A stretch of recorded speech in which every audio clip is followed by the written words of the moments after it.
Okay. Good afternoon, class. Good afternoon, sir. Good Good afternoon. afternoon, sir. Good afternoon, Good. sir. Yeah. So I think this is the last meeting for today, right? Yes, sir. Okay. So last week we couldn't do much.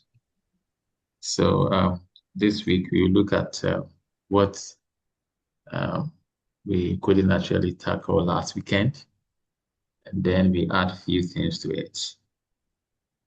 Okay, Gabriel, go ahead.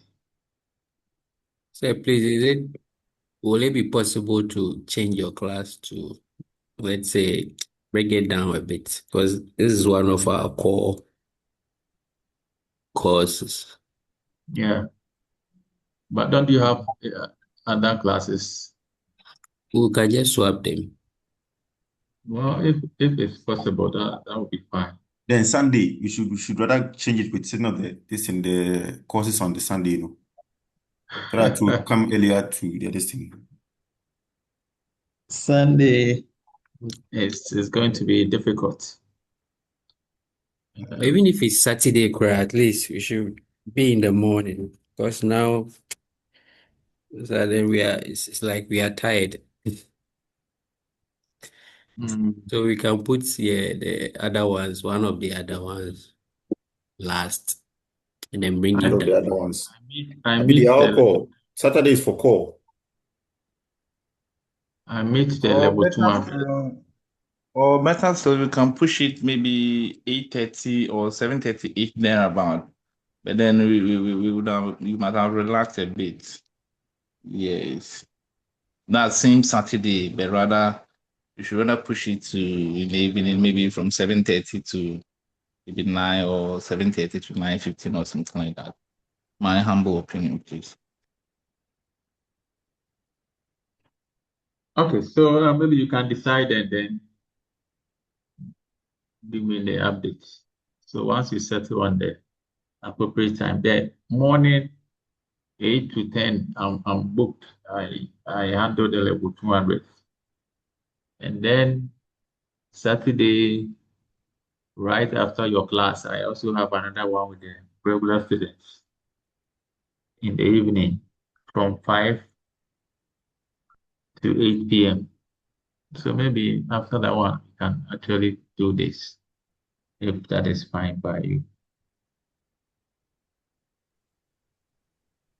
Okay, so you decide, and then maybe let me know. Okay. Okay, so this is what we were supposed to have done, completed last weekend. So you will look at it this weekend again. So we're actually looking at the strategic rules of procurement. And I said that the reason why it is important to look at procurement from this angle is the fact that now the procurement focus, as I mentioned, has shifted from just administrative or clerical role to more business or commercial focus. So there are certain things that are done as part of the procurement management. And we do that because we want to get the best of procurement outcome. So some of them include the following: due diligence. So when we talk about due diligence, it's a structured methodology to help determine a supplier has the necessary quality to become a partner of the buying organization.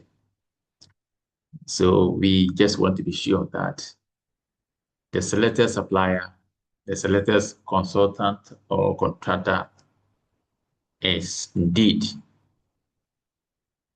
the right, partner. So we don't only focus on what has been submitted to the entity. So this aspect requires probing beyond the superficial scrutiny of written answers to questions.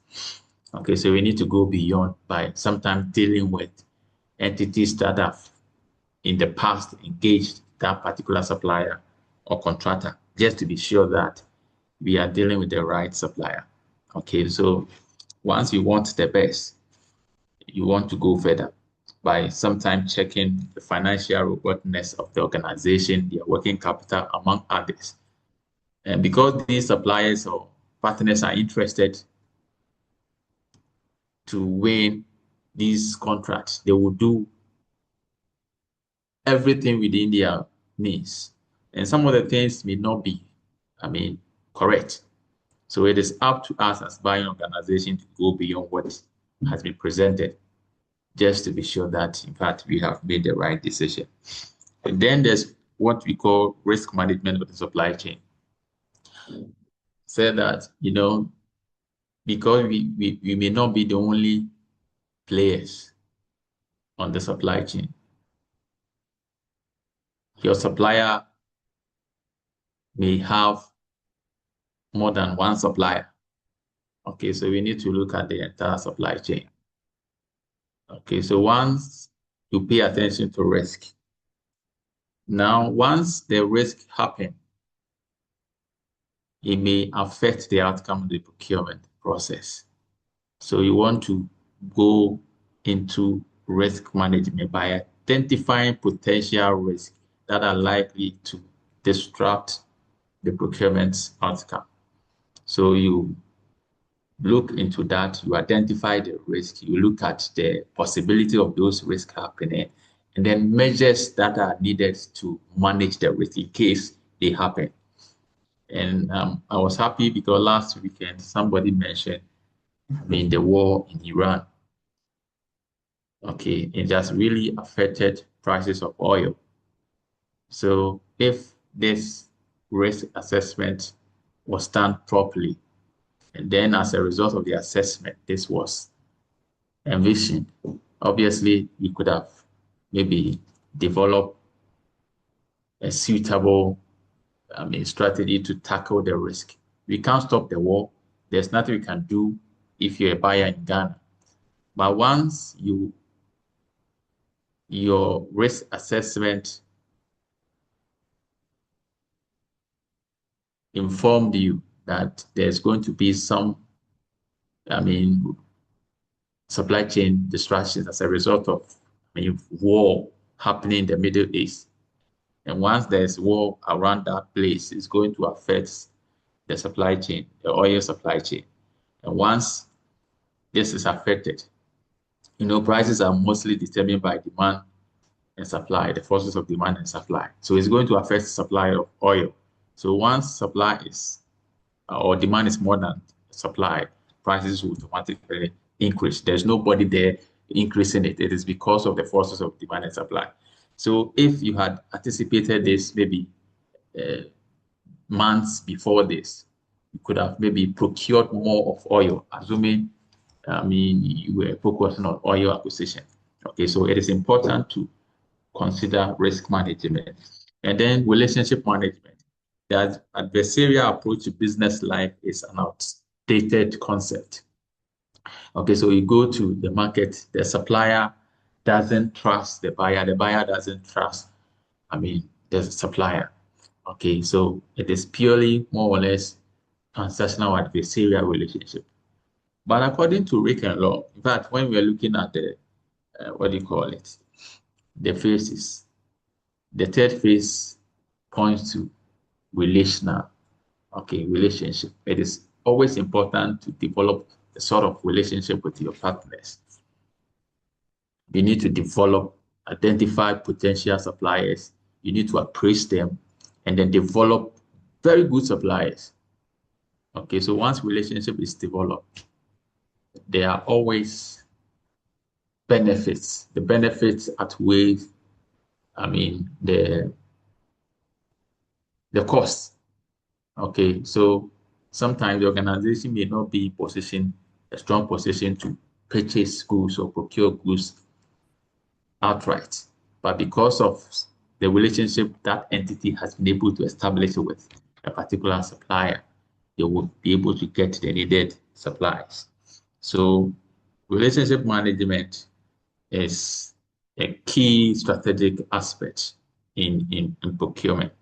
So the skill of managing relationship with strategic suppliers necessitates attention to, for example, conducting regular blame-free reviews of contract performance, a joint commitment to continuous improvement, negotiations based on genuine business objectives, among others.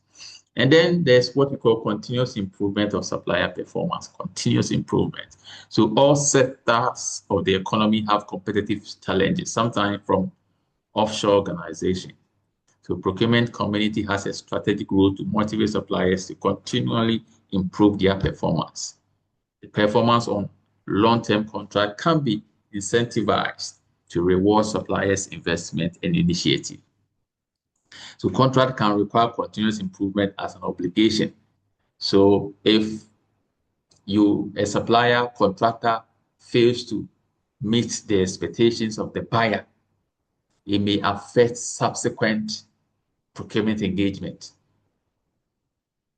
So this explains why some organizations undertake supplier appraisal exercise. Why are they doing that? They want to categorize suppliers based on their performance. So for certain procurement, depending on their volume or the threshold, may attract certain category of suppliers. So for some organizations, they may categorize their suppliers maybe into various, segments like category A supplier, category B suppliers, category C suppliers, or you can have platinum suppliers, gold suppliers, and the rest, depending on how the entity wants to. So for instance, once it is a high value procurement, the entity can say that we will be focusing on only category A suppliers. And because suppliers or companies are interested in doing business with you, they would want to improve. So all these are strategies to help get better outcome from, our business partners. And I'm talking about the contractors, I'm talking about what suppliers, among others. And then there's suppliers' investment in right first time. So an organization's reputation for quality is a prime business asset. Okay, so you don't want to,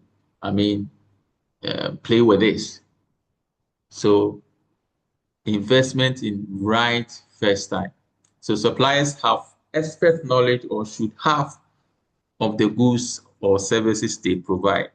The supplier can add value to procurement by ensuring that the specified quality is satisfied or exceeded. Okay. So once a supplier is dealing with an entity, I'm talking about the procurement entity or the procurer, you must not transact or deliver substandard products. Because for some organizations, once the supplier fails to meet their expectation, that's it. They will never be given another chance again. So they need to be very careful about their engagement with buyers. Okay, so suppliers will be looking at always getting the right thing the first time. There's no second chance. So that is how they execute the task. So we move to what we term as procurement as organizational buying. In fact, we know that procurement is not only limited to organization. In fact, we can do, there's what we call, individual purchasing of procurement. There's national procurement, public procurement. Okay, so we are not focusing on individual procurement. So moving forward, the focus will be on the organizational procurement, the organizational buying. So when we talk about organizational buyers, it refers to those buyers of goods and services for the specific purpose of industrial or agricultural production, or for the use in the operation or conduct of a plant, business institution, professional service, among others. Organizational buyers are therefore those who buy on behalf of an organization rather than for individual or family use or consumption. In this case, the organization, in most cases, these organizations are business-oriented, business-focused. In other words, they are there to maximize profit. So once you find yourself in these organizations, pretending over procurement activities on behalf of that organization, you must discharge your duties as a business person. Okay, so you only procure real goods. You only honor real needs. Okay, so not all needs are real or are needed. Some are cosmetic needs. They are not really needed. Some are wants. Once they get it, fine. But if it is not procured, it doesn't really affect the operations of the organization. So once you find yourself in the organization as a procurement person, buy it from that angle. Okay, so the interest of the organization must always supersede that of your personal interest. So if you are thinking of any 10%, that is a dangerous, um, um, um, dream. It can lead you to straight to somewhere. Be careful. You must always pursue the agenda of the organization. Having said that, there are different or types of organizations. Okay, so these are some of the types. We have what we call industrial or producer organizations.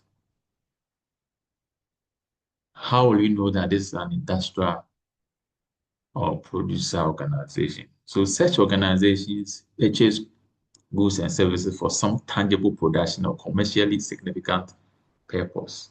So more or less they are manufacturers. Okay, so they procure basically raw materials. So producers, agriculture, forestry, fishing, horticulture, mining, they extract, um, they extract or produce things from, raw state. So these are what we term as what industrial or producer organizations. So if you find yourself in this organization, you'll be procuring more or less raw materials. Not only that,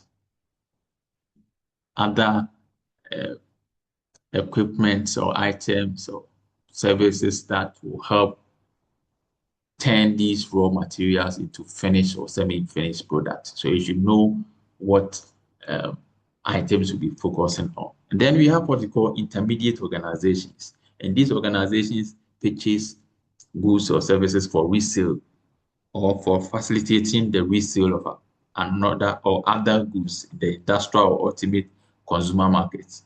Examples are distributors, dealers, wholesalers, retailers, banks, retail, service traders, among others.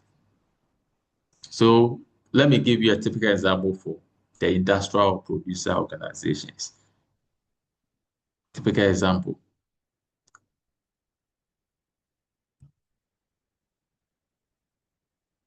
Is probably, I don't know if you've heard of a Confit. Yes, sir. Yes, company. They produce what?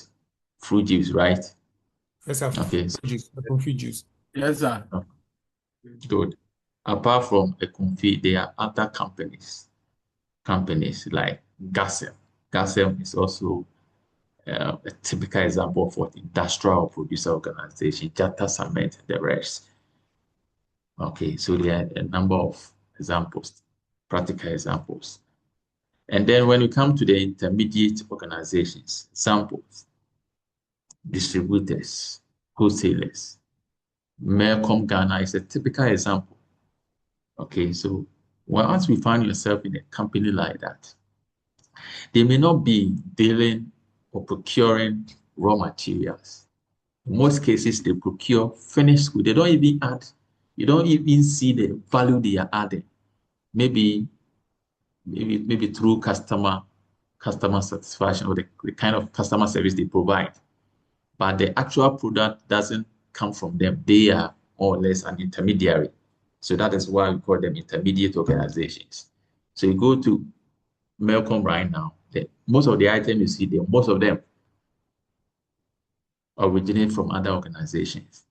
Okay, so they deal more or less in goods for resale. We call it goods for resale.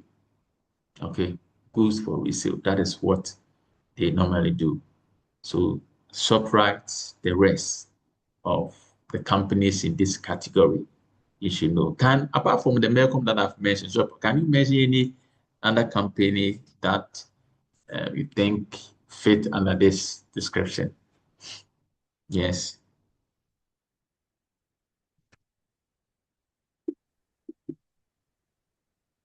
Yes. Okay. I think there's a comment here. Yeah, I think bookshops. Bookshops. Yes, sir. Okay. Please, Jonathan. what about ShopRite? Oh, yes. So I just mentioned ShopRite. ShopRite is an example. Okay. So, Jonathan. intermediate, would you say the ECG is an intermediate organization? No. No. Okay. Can you please explain? Because I know they are getting everything from the Volta River Authority. Okay. Yeah. And they supply on behalf of the listening of the. Okay. Yes. So, like I was saying, for most of these intermediate organizations, they don't really add value. But in the case of ECG, it's not that straightforward. They do a lot of things before they are able to transmit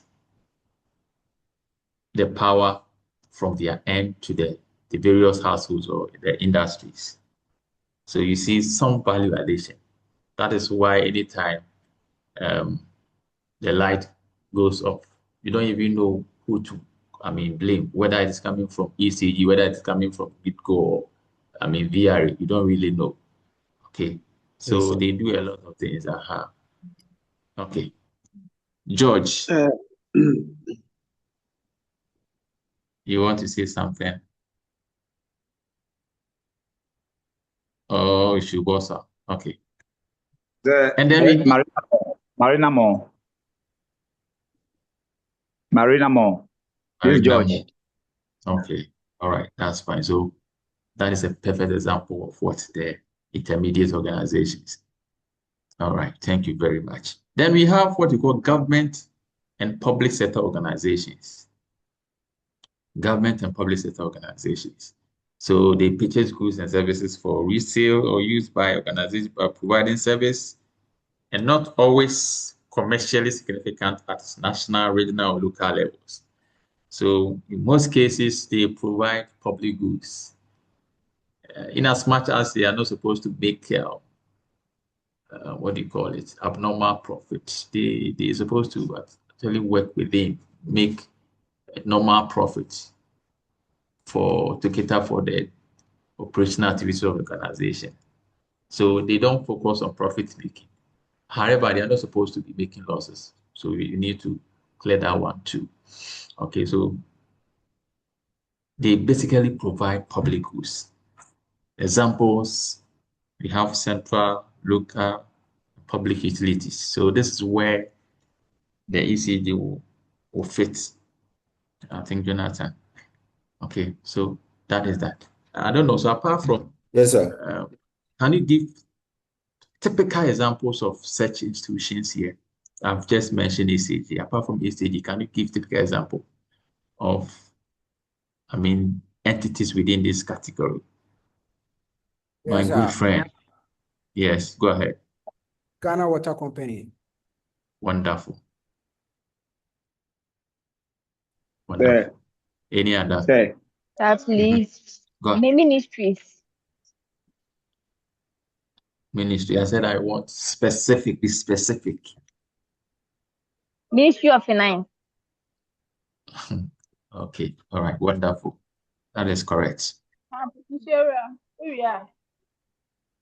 Okay. Crispin. Crispin, you want to say something? Go ahead.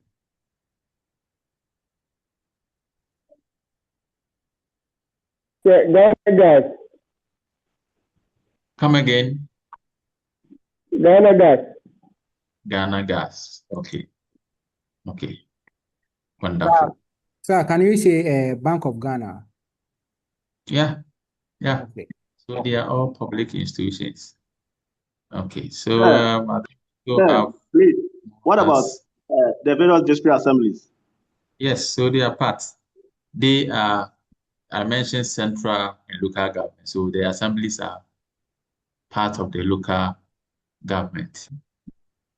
So the AMA, whatever assembly, or example, KMA, DMA, and then the rest, they are all parts of the local assemblies. I hope that is fine. Please, Any- what about let's say a school like the University of Ghana, or let's say even GCTU? Yeah, so these are all public institutions.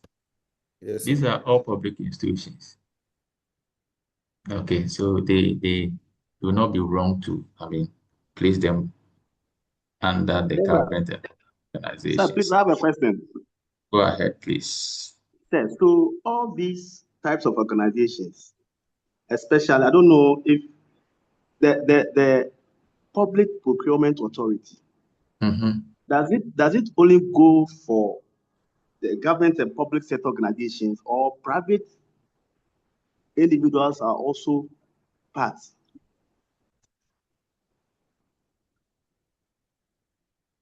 Hey, are you online or you are gone? Did you, are you done with your question, please? Yes, sir. Yes, sir.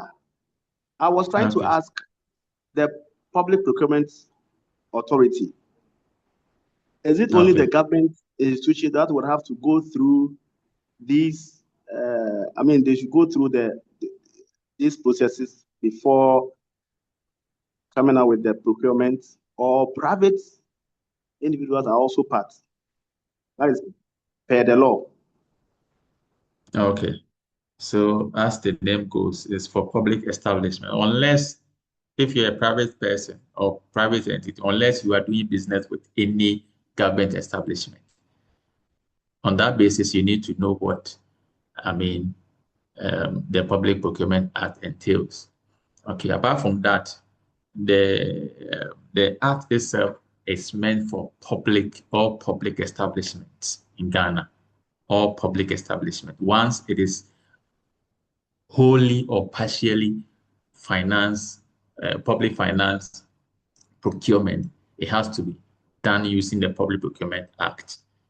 Okay, so establishment, even our missions outside Ghana, the embassies, even though they're outside Ghana, but they are still public of Ghana, organizations. So the procurement activities there is or must follow what has been stated in the Public Procurement Act. Private organizations are not part unless the entity is doing business with a public organization. Okay. So once you have nothing to do with public establishment, you are not obliged to comply with the Public Procurement Act. Okay. So all public institutions, that is the law they use. Okay. Okay. Okay. Then we have categories of organizational purchases. So basically, we have two types of purchases. We have what we classify as direct purchases, and then we have the indirect purchases. So whether it is a private organization, whether it is intermediate organization, whether it's a university, whatever the organization, once it is an organization, every organization undertakes two major purchases, the direct purchases and then the indirect purchases. So when you talk about the direct purchases, they are those goods and services needed for operational purposes. And these goods are often ordered regularly in large quantities and are industry specific. One clear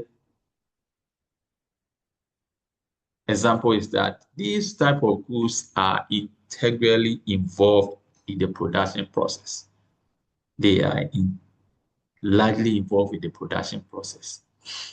Okay, so that is, the explanation for direct purchases. Sometimes we call it direct procurement. So any good or service that is integrally part of the company's production process or forms part of the company's final product or service are termed as what?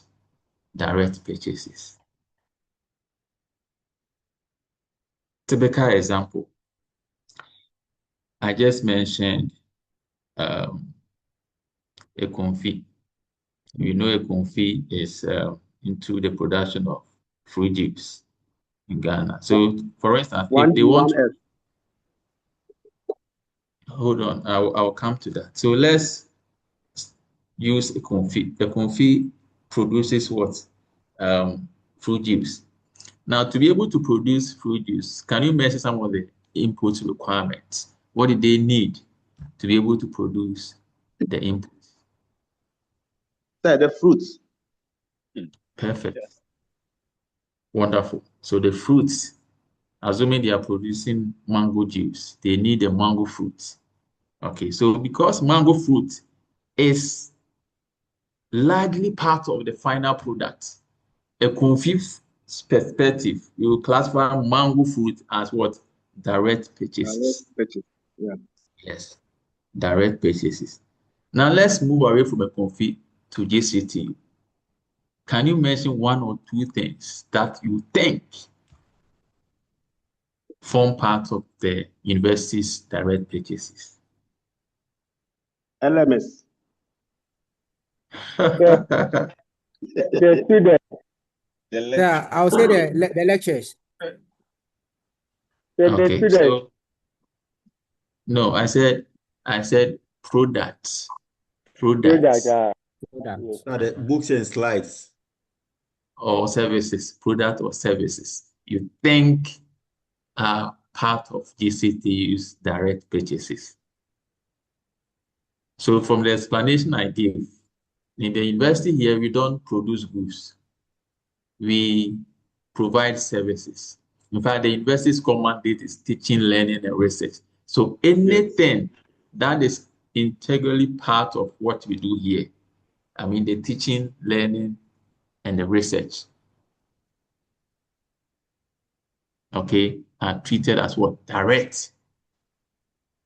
Okay, so as a distance student, the LMS is part, because we cannot do proper distance education here without the learning management system. And it is part of the teaching. Okay, the projectors, the markers, the lecture rooms, construction of lecture theater, and the rest. These are part of the company's, the university's direct purchases or procurement. I hope that is fine. Yes. Yes, sir. Okay. Yes, sir. And then apart from that, we have indirect purchases, or you can say indirect goods or indirect procurement.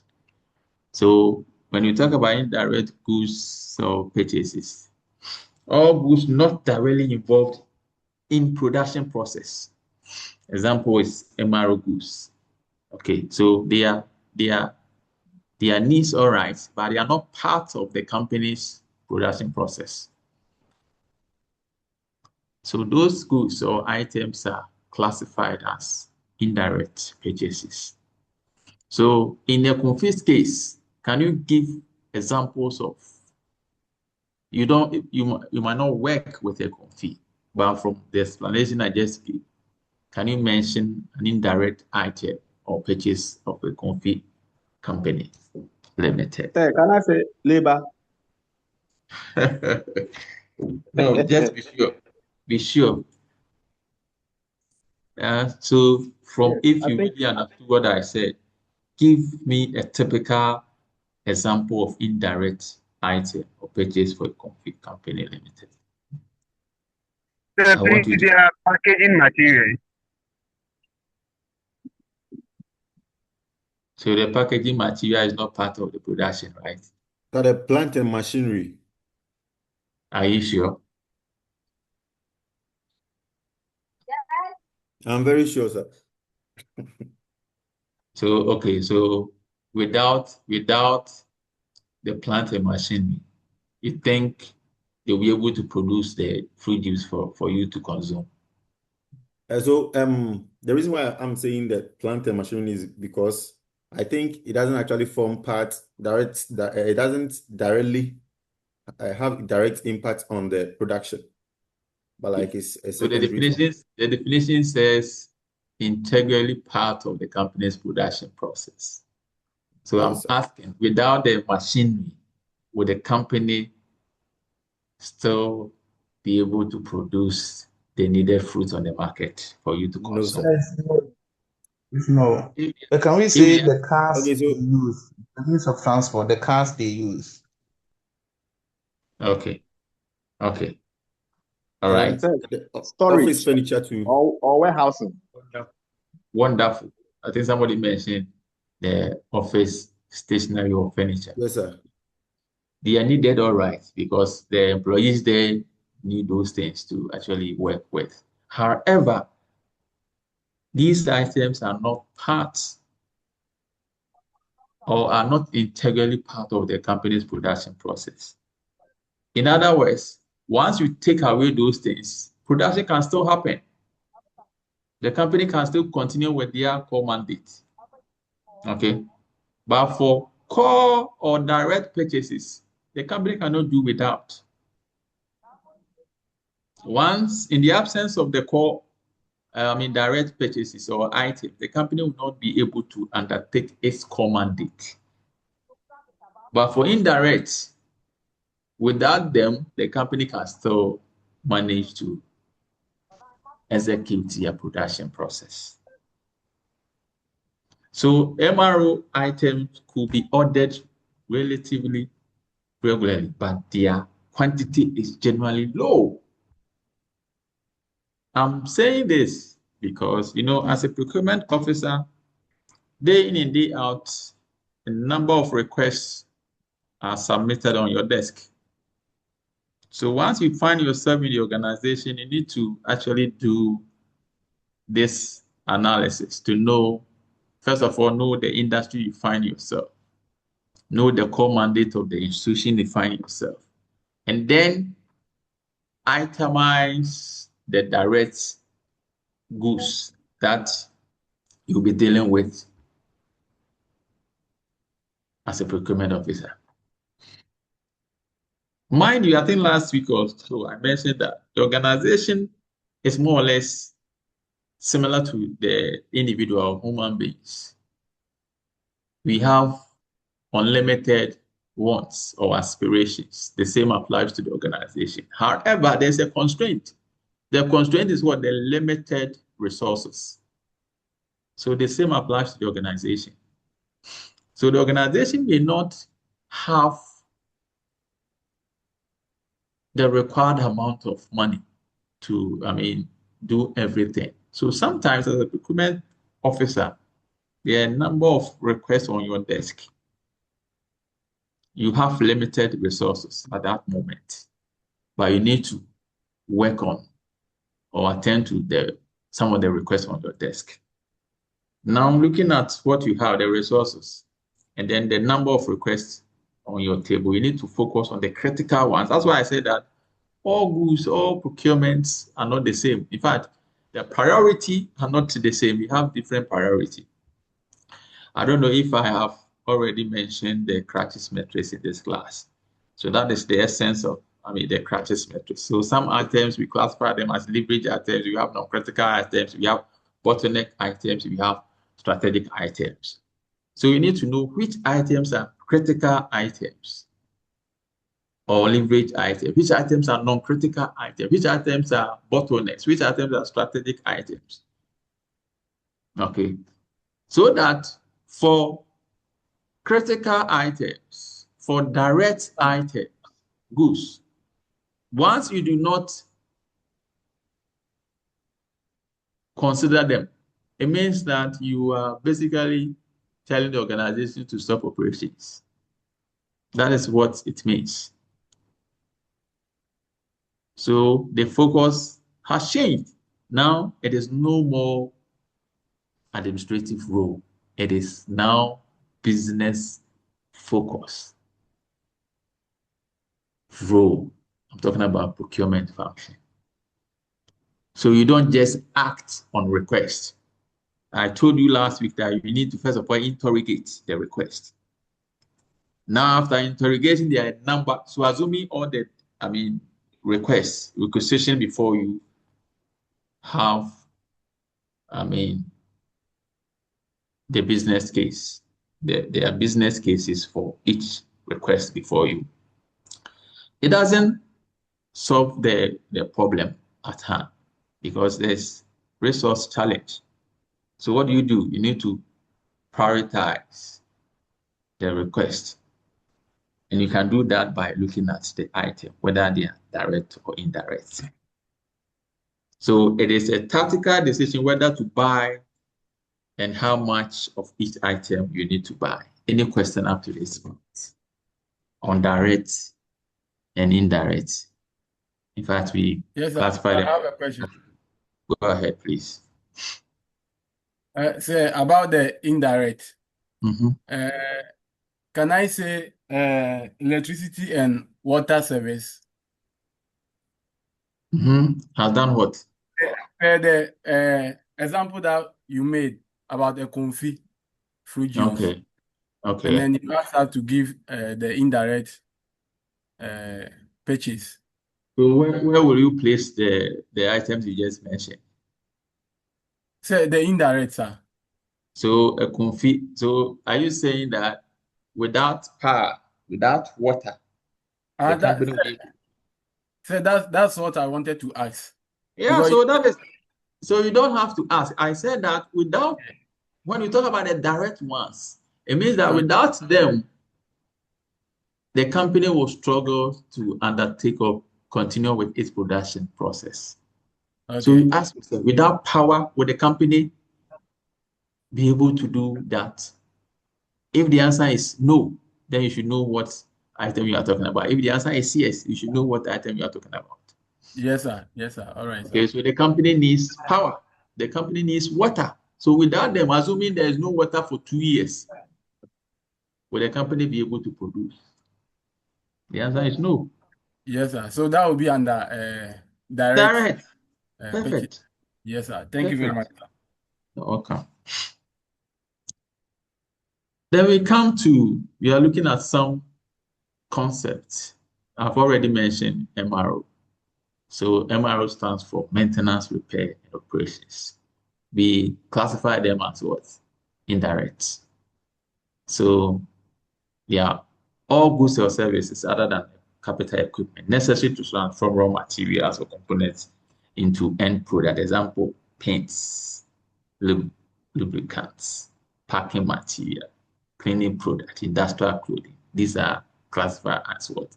MRO products. And then there's what we call non-stock procurement.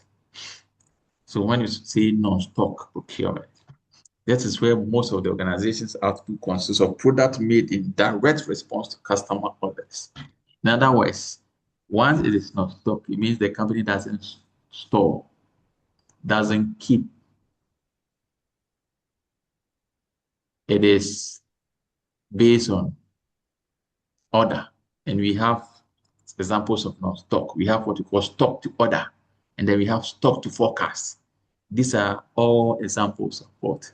Non-stock. It means that the company doesn't store these items. So once a need is identified, procurement continues the procurement process, acquire the needed goods, and then the goods or items move directly to the user. Simple as that. They are non-stock. And I said you may have these examples, stock to order. So this is a non-stock procurement policy whereby the organization only procures materials as required to fulfill orders received from customers. Stock to order. So it is based on the order we have received. We don't store, but we are stocking because of the order we received. A major challenge with this approach is the need to ensure reliable, swift performance from the supply chain against tight delivery schedules. Okay, stock to order. Then there's what we call stock to forecast. Here, stock to forecast. This one, it is based on customers' what? Demand. The first one, stock to order. This one, it is stock to forecast. The policy is based on forecasting or estimating demand for finished product. So here there's no direct order, but we are stocking based on forecast. In fact, when we enter occasions like this, now we are in the period of what? Eid al-Adha. Or is it Eid al-Adha or Eid al-Fitr? The Muslims among us. Eid al-Fitr. Good. So yesterday, I think I went to the mall. I saw a lot of Muslim, children. Not only children, they came to, shop. All right. So during occasions like this, you know that people will be buying. So what do? Assuming you work, maybe you are part of these companies, these retail outlets. What do? You stock. It is based on what? Forecasts. You know that when we enter occasions like these, people buy more. So we are just stocking based on what? Forecasts. Okay. So here, if your forecasting skill is weak, it may create problems for you because maybe you are targeting, the estimate is, let's say, you are expecting 1 million people to visit your shop. Meanwhile, your estimates or forecasting is wrong. Only 100 people will visit at the end of the period. It means that you will be creating more problems for the organization. So before you stock based on this, it means you need to have that skill of forecasting or estimation based on demand. So your calculation must be very, very accurate. Okay, so that is that. And then there's what we call stock procurement. Stock procurement. So in this policy, items are procured and placed into storage in advance or anticipation of future need or demand. So some items are intentionally procured and stocked for future use. So sometimes you can just anticipate prices of goods and services going up, basically goods going up. So you would want to buy more now, stock it, so that when the need arises in the future, you use, certain items. So this policy is not suitable for perishable products. If you want to do this, you shouldn't be looking at perishable products. And then if you want to do that, you must have a very robust storage system in place if you want to deal with perishable products like fish, like tomato, like pepper and the rest. Okay, if you want to store them, maybe there's a forecast, weather forecast that, there's going to be a terrible, weather conditions in the next few months. It's going to affect, let's say, the produce of vegetables in the country. And you don't want to lose sales. So now you want to store, even though these items are perishable. If you really want to do that, you need to have a very strong storage system. So circumstances of stock procurement. So in situations of predictable demand, for low value non-perishable items, you can actually stock. And again, where there is a long lead time for obtaining stock from suppliers. So sometimes you place an order, it takes the whole time. and you don't want your organization to suffer. So sometimes you have some items stopped so that when the time arises, you not go through this long period of waiting. Okay. And then where items are critical for operations and running out of them or not getting them in time would disrupt production. You need to store some of these items. Like these mining companies, they need certain chemicals, they need certain MRO goods, both and not the rest. Okay, so they can't wait all the time.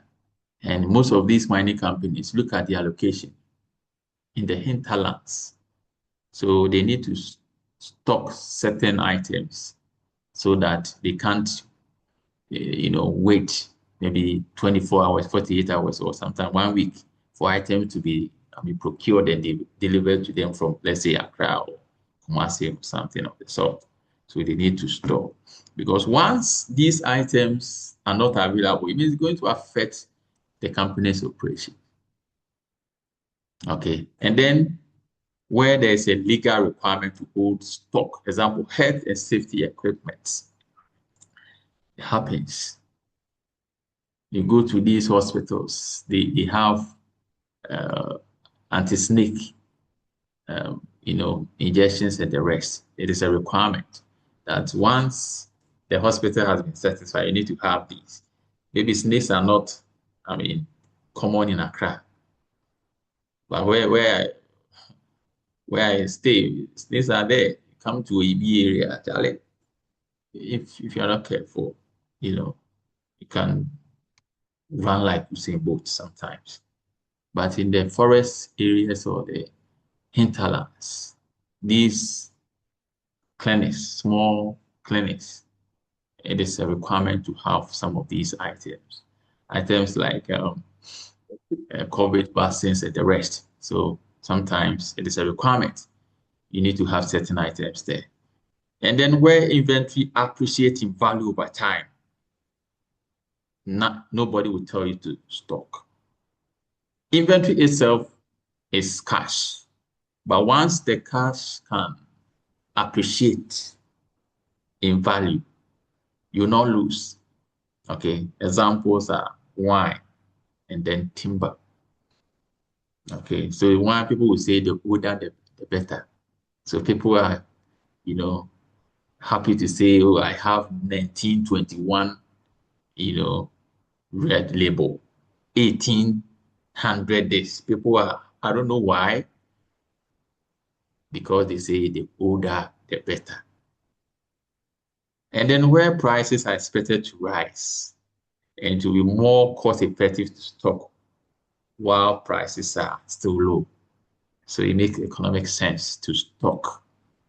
Okay, so you don't just get up and say we are stocking because prices are low. For all you know, prices will increase maybe shortly, and then after some time it will reduce drastically. So before you decide on this, you need to have a very strong case. And then when demand is seasonal and the organization lacks the capacity to cope with peaks of demand, you would have to stock. Okay. All right. That notwithstanding, you should also know the cost of inventory or holding stock. I've already mentioned that inventory is cash. Once you buy, it means that you have converted your money into stock. Okay, so you don't have to stock. So cost of tied up capital. So once you do not follow, scientific, way of stocking, you just procure, you are just buying, you are just stocking, you are just tying up your capital. And the cost of storage space. So the fact that prices will increase does not mean that that is assuming you don't have that space. Maybe you hire additional space. You will even consider security for, items you are considering, stocking. And then there's also what you call cost of insurance and the rest. And then cost of stock wastage due to deterioration or obsolescence. Okay, so maybe you do not have that skill. Inventory management is another area on its own. Some items you need to have a specific life or storage arrangement or regime in place to be able to have that product in good shape. So if care is not taken, almost all the products you have stock might go bad. So you need to look at all this. So these are all aspects, cost aspects of inventory. Any question? If you have questions, kindly ask. Okay, sir. Yes, sir. Please, the cost of inventory or holding stock, can we also say that they are disadvantages of stock procurement? Why not? Yeah. Okay. Yeah. So before you decide to stock, you need to consider all these. Okay. You do cost benefit analysis of stocking. So once the cost outweighs benefit, don't overstock, because at the end of the day, your company is going to be disadvantaged. Okay, so you need to look at these. So these ones are telling you that it is not straightforward. Stocking is not straightforward. You only stock, and there are some benefits, and we've given the circumstance. So if these circumstances hold, it is always important to stock. But if you don't have these circumstances happening, then you need to consider these aspects that you don't really have to stock if it is not, scientifically proven that it's going to benefit the organization. Is that correct? Yes, sir. Okay, sir. And again, the legal requirements that provides that we stock or we procure the stocks. Okay. With regards to the safety equipment, can we say that fire extinguishers at various offices, can be a legal requirement to hold stock? Well, because if the organization has these extinguishers, in fact, they are expiry dates. Okay, so you can't overstock. How many times do organizations use their extinguishers in the first place? So how do you want to overstock? Okay, so if you need 8, maybe 8 for 6 months or 1 year, that's it. You can't get 20, because the 20, before you come back, assuming there are no fire outbreak, it means that it will be a waste. Okay. Okay. It will be a waste. But for some items, and I've mentioned that it is very common in health facilities. For some items, the facilities need to have a minimum, quantities there. Okay. Like the blood bank. Yes. Okay. So you need to have a minimum number. So once your hospital is a certified hospital, you can't say that you don't have. It is not a good thing that you don't have blood for a whole month. No, you can't say that. So at least you need to have a minimum number. So it's a requirement. Certain drugs, certain, items, you need to have it. Yeah. Okay. Even in the service, the army, the police, certain items, there's a requirement that they need to have a minimum number. We cannot say that, Ghana is broken, because of that, even the army does not have guns. No, you can't say that. If the country cannot afford guns for the army, then we have to dissolve that service. There's no need to have it. Okay, so we can't even say that. We can't say that as a country. No.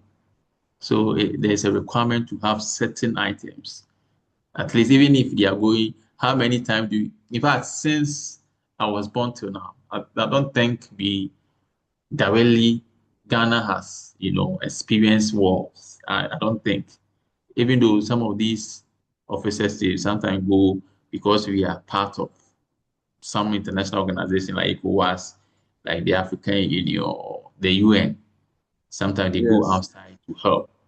But locally, whether we have wars or not, certain ammunition, certain equipment, guns must be there. At least there should be a minimum threshold. We can't go below it and say that, oh, Ghana is a peaceful country.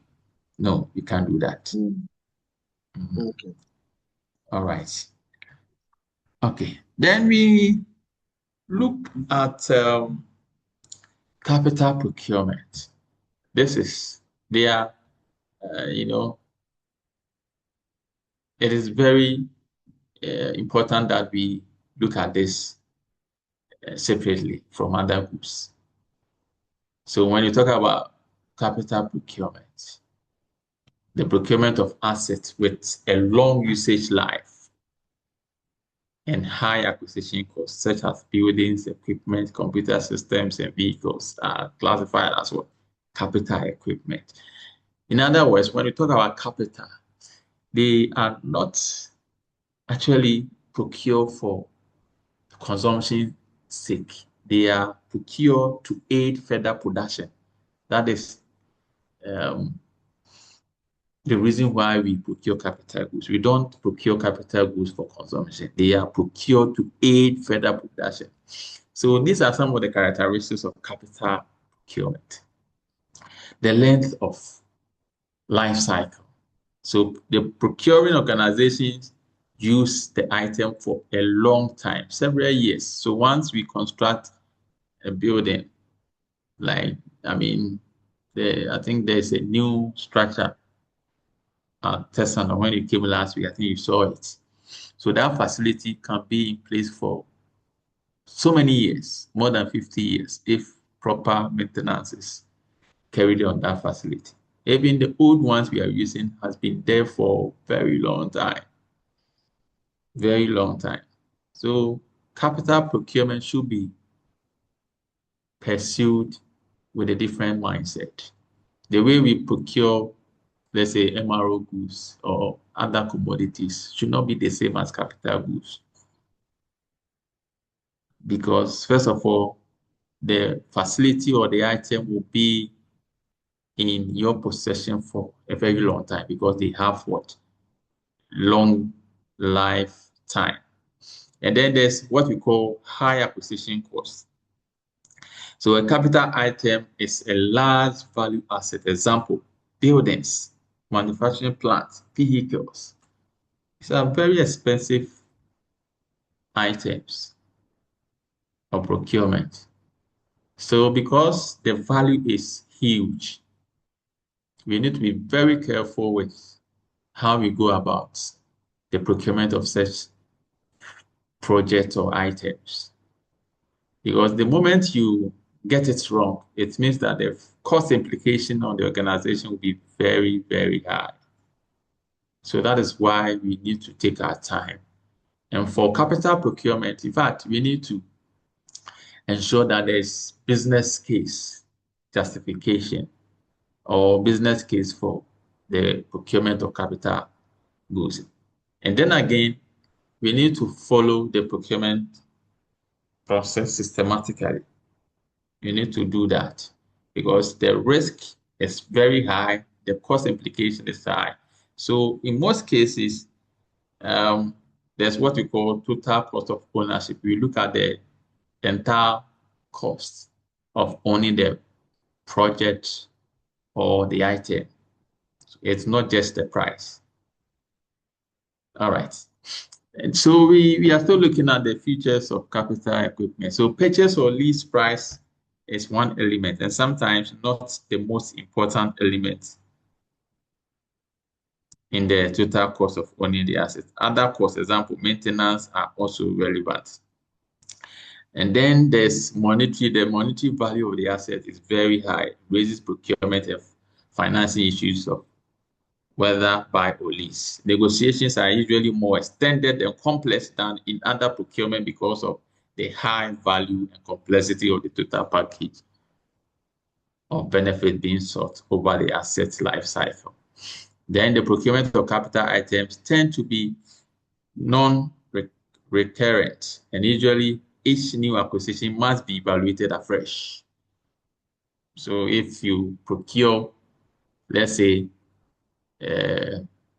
now we have a story lecture com administrative offices. Once we want to do similar or same, we can't say that, oh, we just finished constructing this, so it is the same thing. No, it is not the same thing. So we must look at it from the scratch. Okay, specifications for capital equipment are usually more difficult to draft because of the technical complexity of the item and the service elements which are usually included. So in designing the specification, it is quite difficult.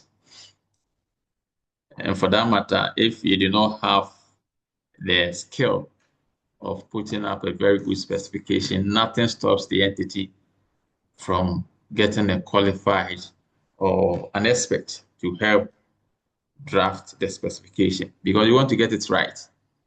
Okay, because I've already mentioned the cost implication is very high, so you can't get it wrong.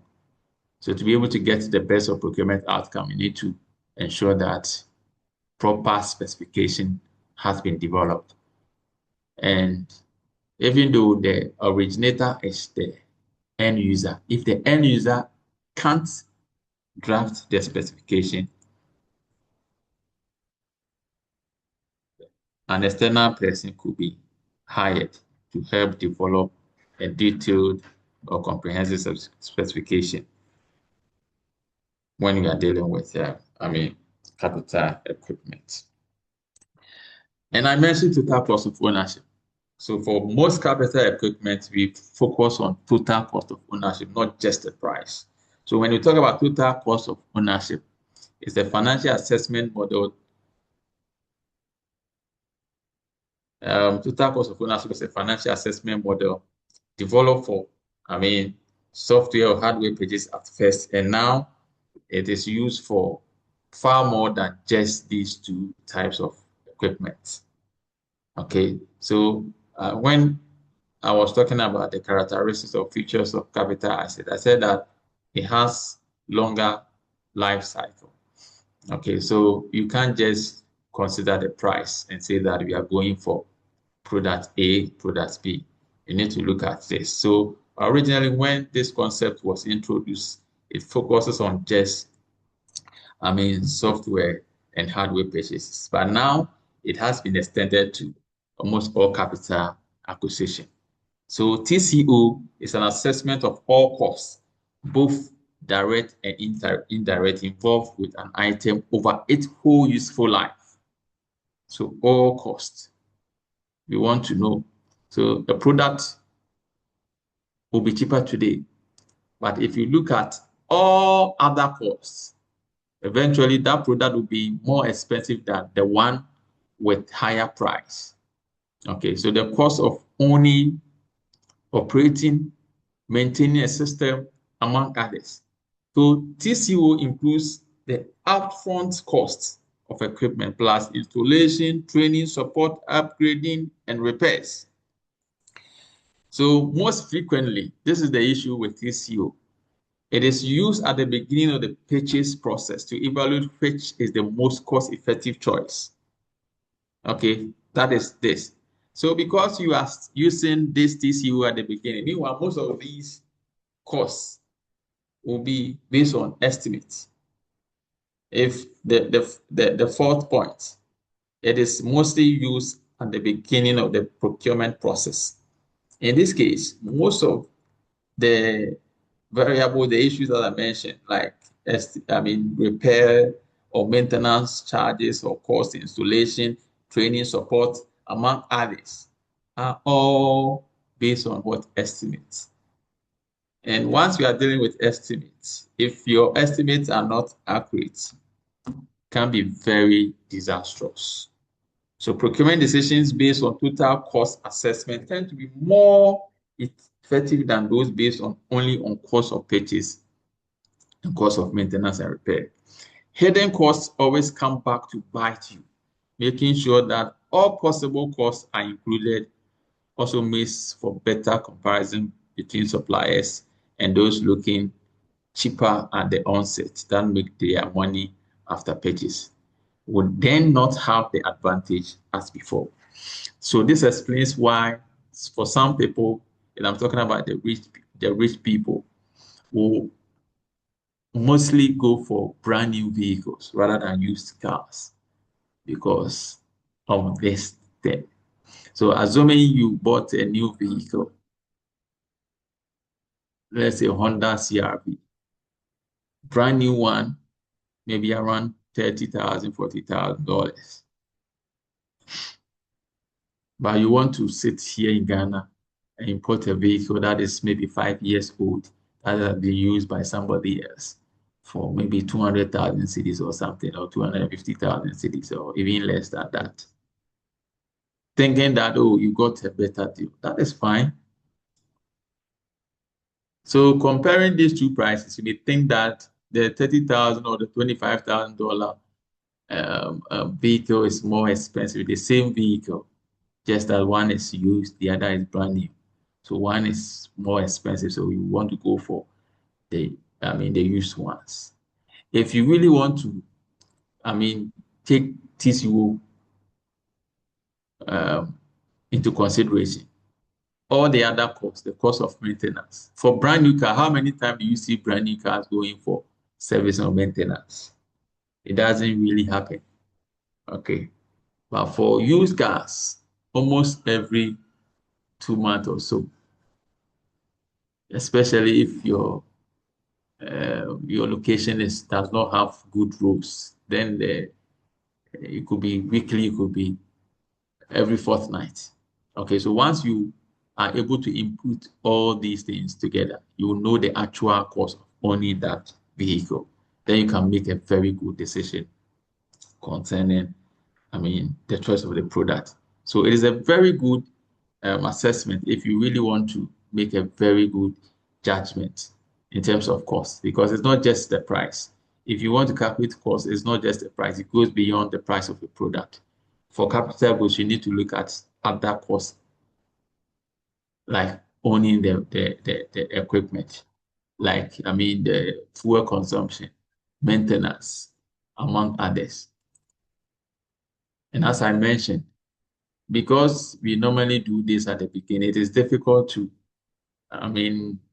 give figures. So the figures can only be provided based on estimates. So once your estimates are not good, you are likely to get wrong, results. Any question? Yes, sir. Okay. Yes, sir. So on the capital procurement, okay, let's say at GCTU, can we say the LMS that we use can be a capital procurement? The software. Okay, so I gave a number of examples here. Do you find that in here? Because I have clearly captured computer systems. So because, yes. So that is that, because this LMS, we normally use it for a very long time.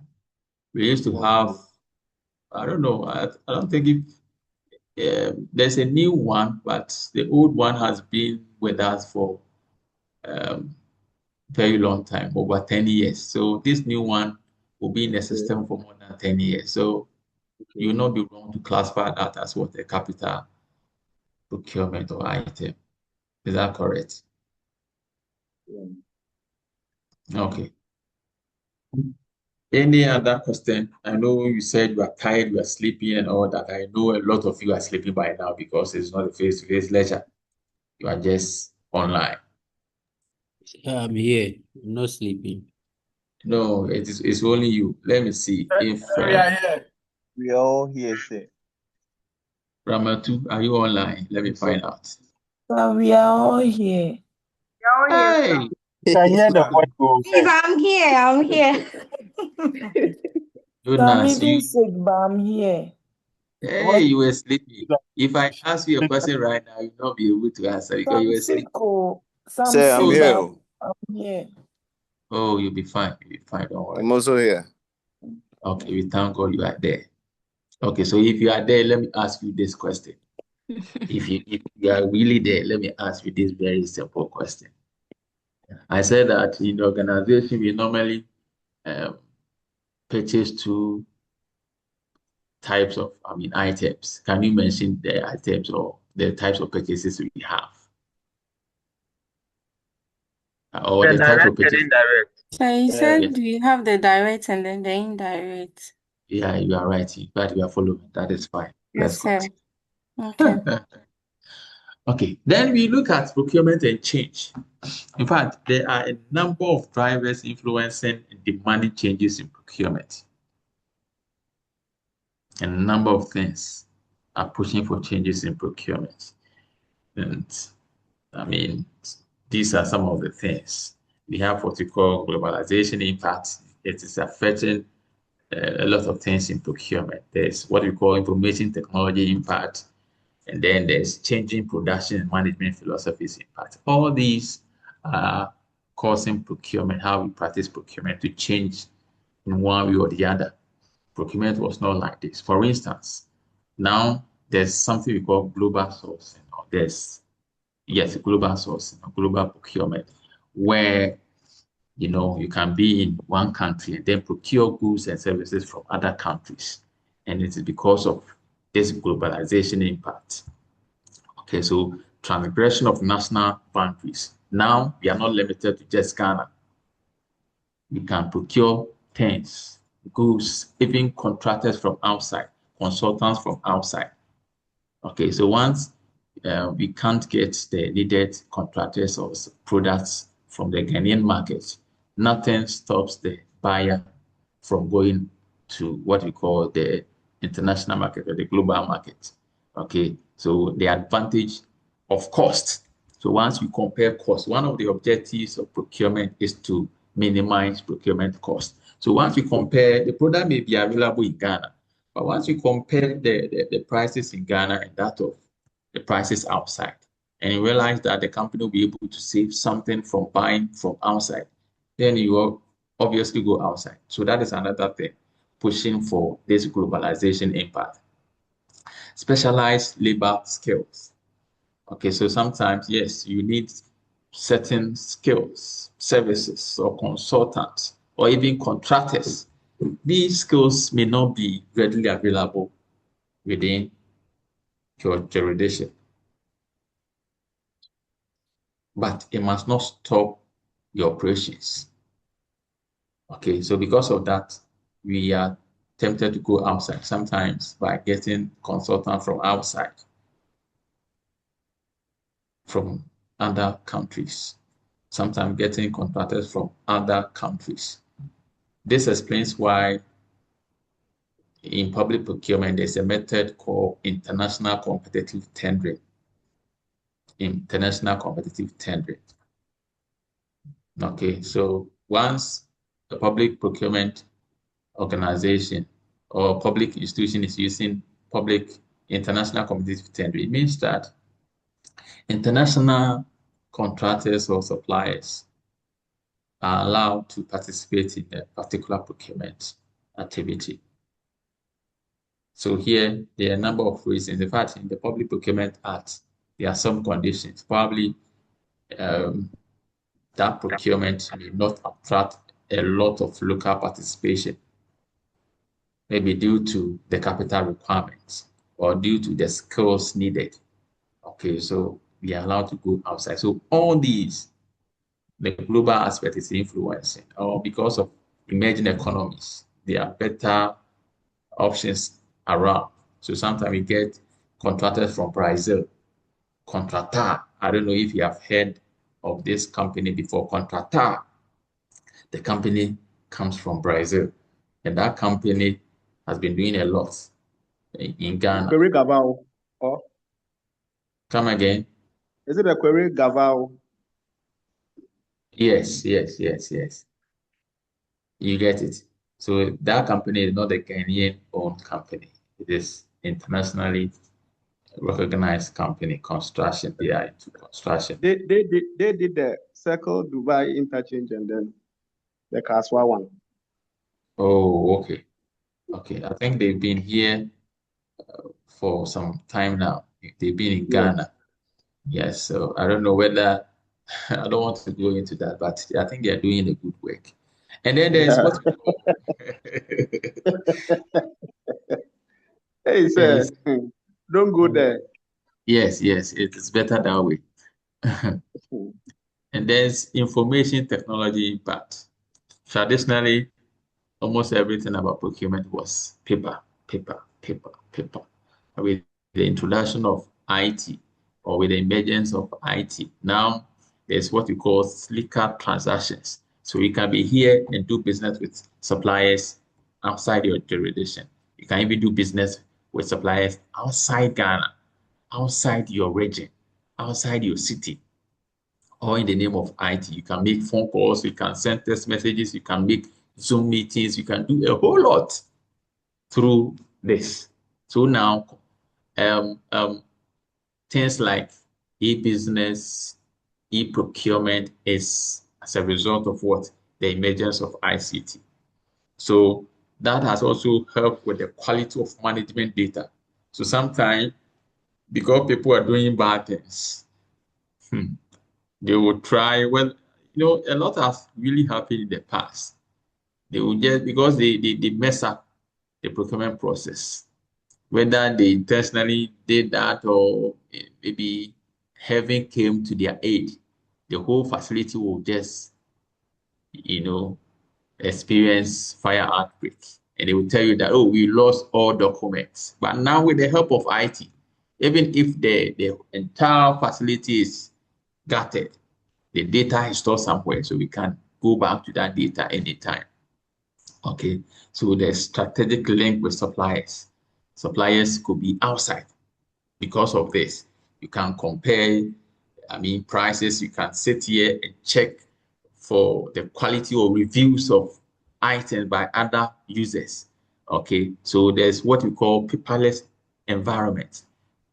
And it's as a result of what? The introduction of ICT in procurement. So e-procurement is as a result of this. It wasn't like this, but because of the emergence of ICT, now we have concept of what? E-procurement. So if you go to public procurement in Ghana, there's what we call GANEPS.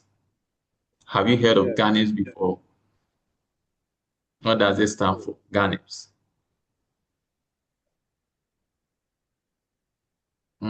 Ghana e-procurement system. Ghana e-procurement system. So it is now mandatory for all public procurement entities to be on the GANEP system. And then there's what we call changing production and management philosophies impact. A lot is also happening on this side. So all these are affecting what we do in procurement. So competitive advantage. Now you focus on what you can do best. You see, as individuals, as organizations, we can't be all round. You can't be. That is why when you come here, I'm teaching a particular course, Dr. Chiang, other lecturers are teaching other courses. So when we are doing allocation, we look at strengths. Okay, so you focus on your strength, others will also focus on strength. You come to our department, for instance, we have 3 major, now it is even 4.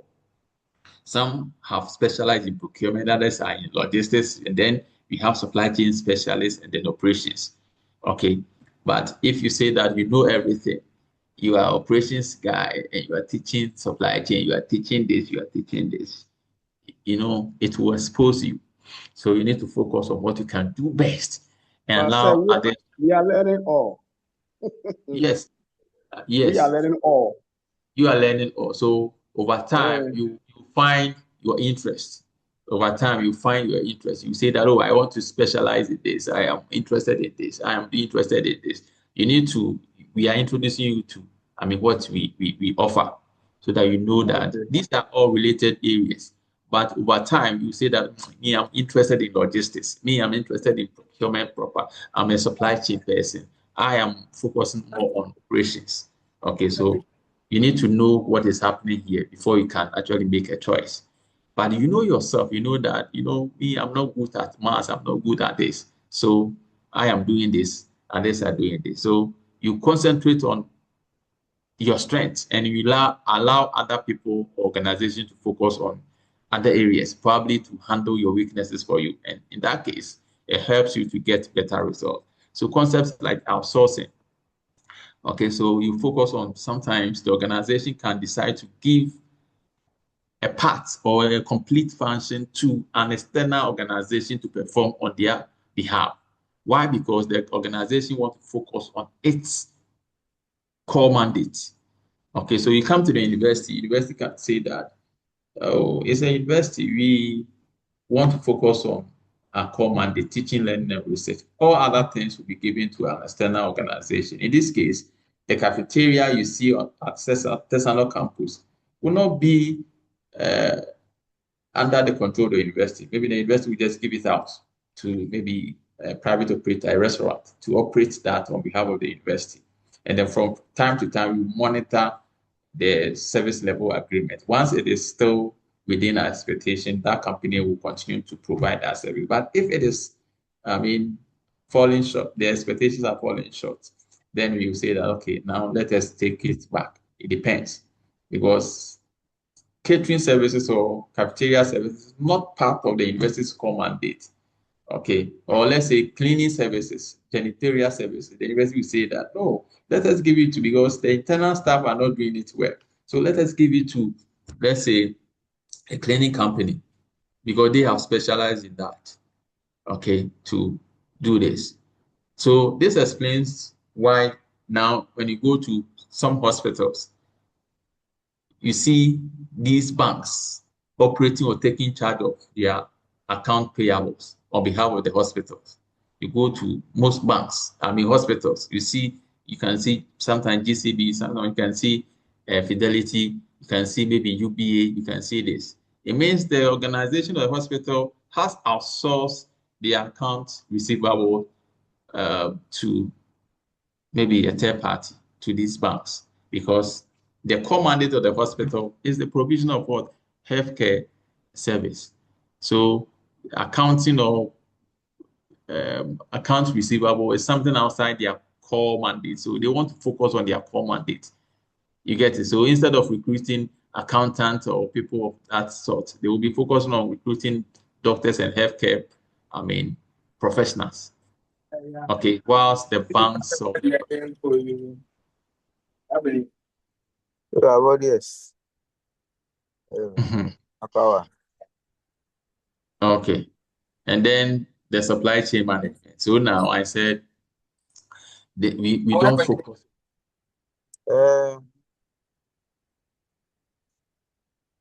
Hey, my friends, be careful. Foster, please. Okay. So now we don't only focus on our immediate suppliers. We focus on the entire supply chain. Because if you focus on your immediate supplier, you should know that your supplier also has supplier or suppliers. So if you depend on just the supplier, what if your suppliers disappoint your supplier? So that is why we need to look at the entire supply chain. And I mentioned that once you have the choice of choosing between a simple supply chain to that of a complex supply chain, always you must go with what? A very simple supply chain. Because once it is simple, it means that the players are not many. You'll be able to control, manage that. Unlike a complex supply chain, sometimes some of the players are even outside the country, and it is more difficult to actually manage that. So we need to find ways of managing by even looking at the risk on the chain, and then finding ways of dealing with the chain. So what factors or drivers influence and demand changes in procurement? We have already mentioned some of them. So the challenge to manage escalating costs in purchasing goods and services. So because of that, we want to look elsewhere if going outside will provide the solution. And then public sector focus on driving out inefficiencies in public expenditure.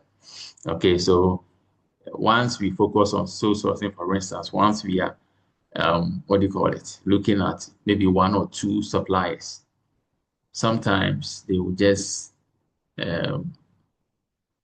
come together just to break the procurement process in favor of one of them.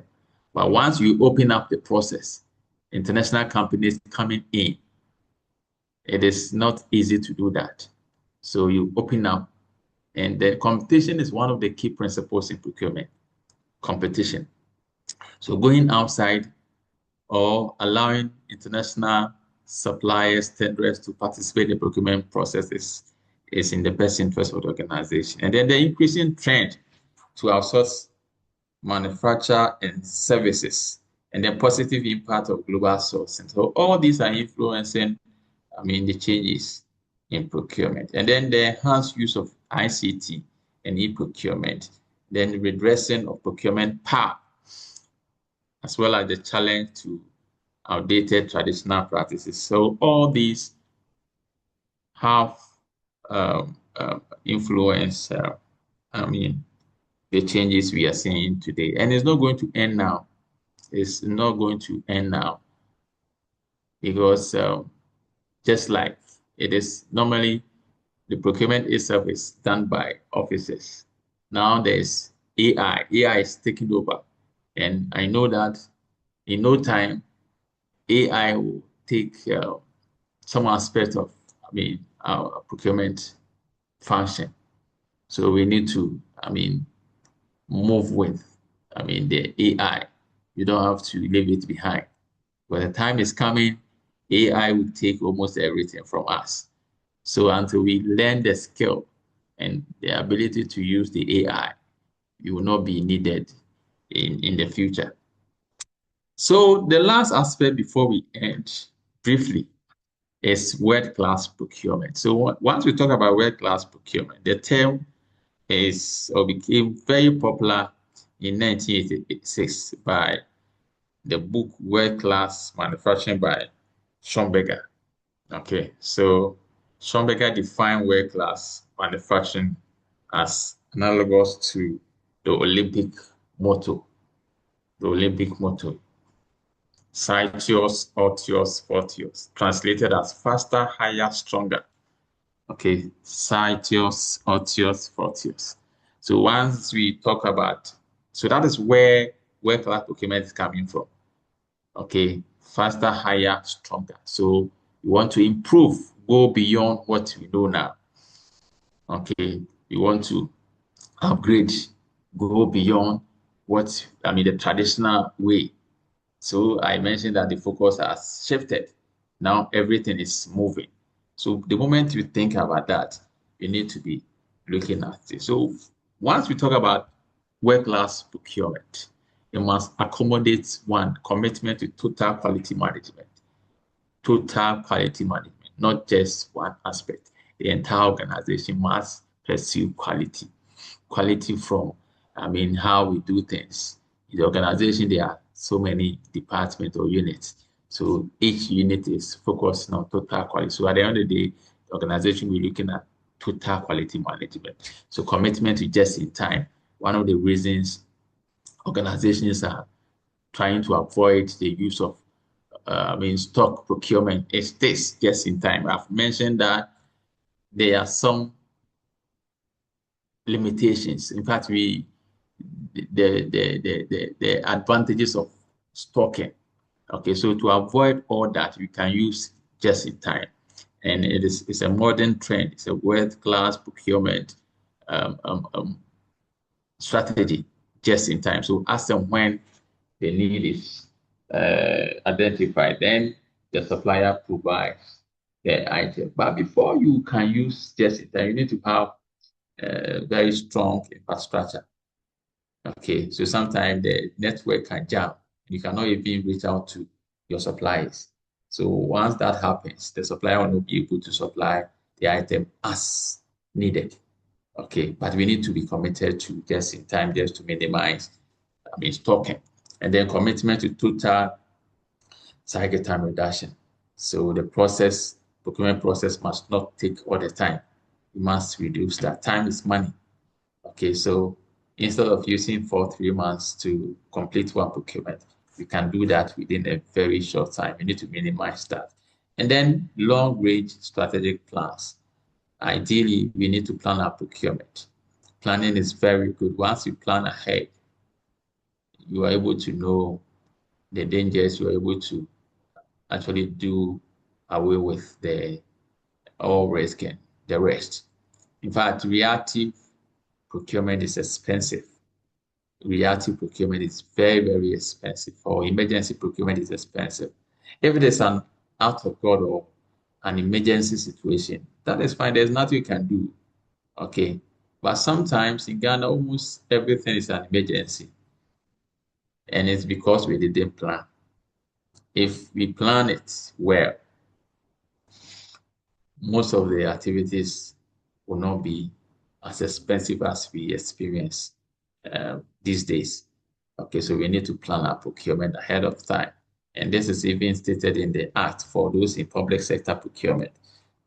For entities, for the ensuing year, they need to put up their procurement plan together just to, make arrangement for, procurement needs in the ensuing year. But organizations will, I don't know, for reasons best known to them, will not do proper planning. Why? Because they want to take advantage of that. Because anytime they undertake emergency procurement, reactive procurement, they have their own personal interests, and that is not in the best interest of the organization. So we need to avoid that. And supplier relationships. I've already mentioned relationships, the importance of developing closer relationship with our partners. Okay, it helps a lot. So we need to at least develop or build a very good relationship, especially with very good suppliers. So after our appraisal, the good ones, we can develop them, we can develop that relationship with them so that these companies will in turn help our company to get the needed supplies. And then strategic cost management. So this involves a total life acquisition approach to evaluating bids and then the use of IT to ensure seamless procurement process. So world-class procurement must be able to accommodate all that. And then performance measurement, including regular benchmarking with and across industry, training and professional development, service excellence. Procurement is proactive. I've already spoke against the reactive aspect of procurement. But once it's an act of God, there's nothing we can do about it. We need to do that. But in most cases, they are not emergency. So anticipate customers' needs and demonstrate flexibility. And then finally, I think corporate social responsibility, especially regarding ethical environmental and safety issues, and support of local industries. So that is basically the end for today's meeting.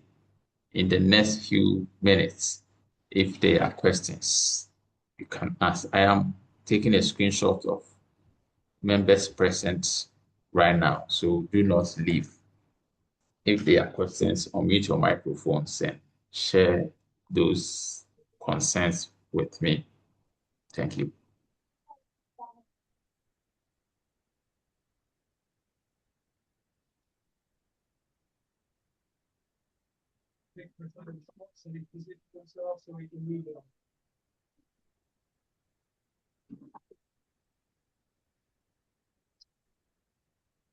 Any question, please?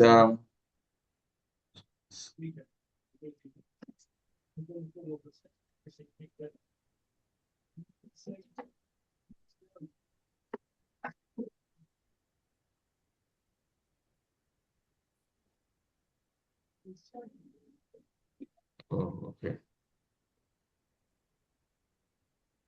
Okay, go ahead, please.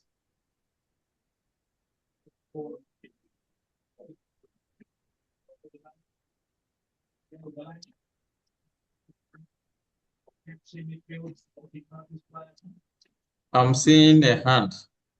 You can go ahead with your question. If what's the name? Jonas, and then we have Sherry. Go ahead, just Jonas. Yes, sir. Yes, sir. Good evening, sir. Good evening.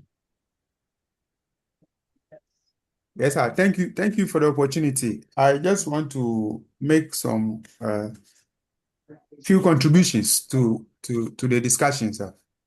Okay, go ahead, please. Yes, sir. So first of all, I want to speak to the direct and indirect procurement purchases that are being made within the organization. So Okay. the direct has to do with everyday. One needs to the core products that enables or keeps the organization in motion. And then the other one has to do with non-essential, like office stationery and other stuff. Then with the total cost of acquisition and maintenance, sometimes most organizations find it very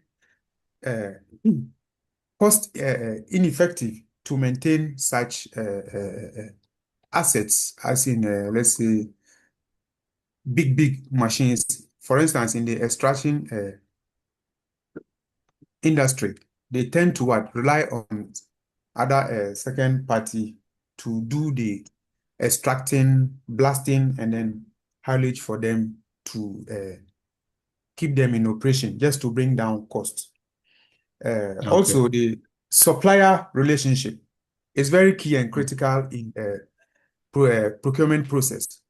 A good relationship with the supplier enhances quality and timely delivery of product.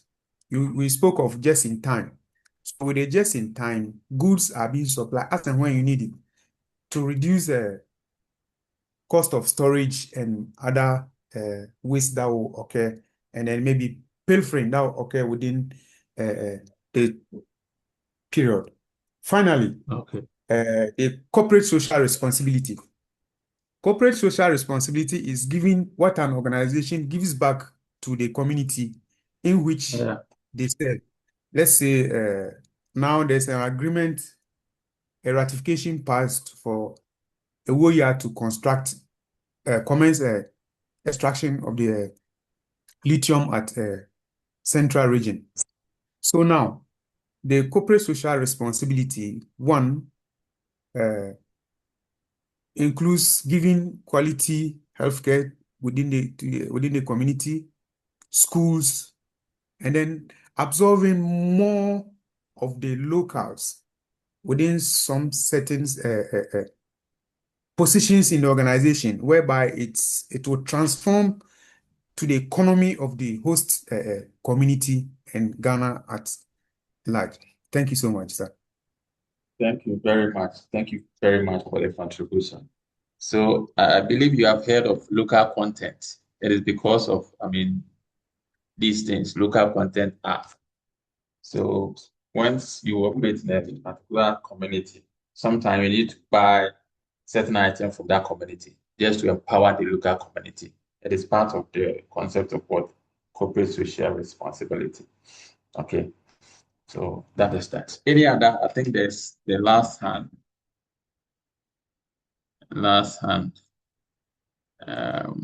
Okay, so we are done. So on that note, I've taken the screenshots of those who joined today's meeting. So see you next weekend. Bye Yes, bye. sir. Bye. Au revoir.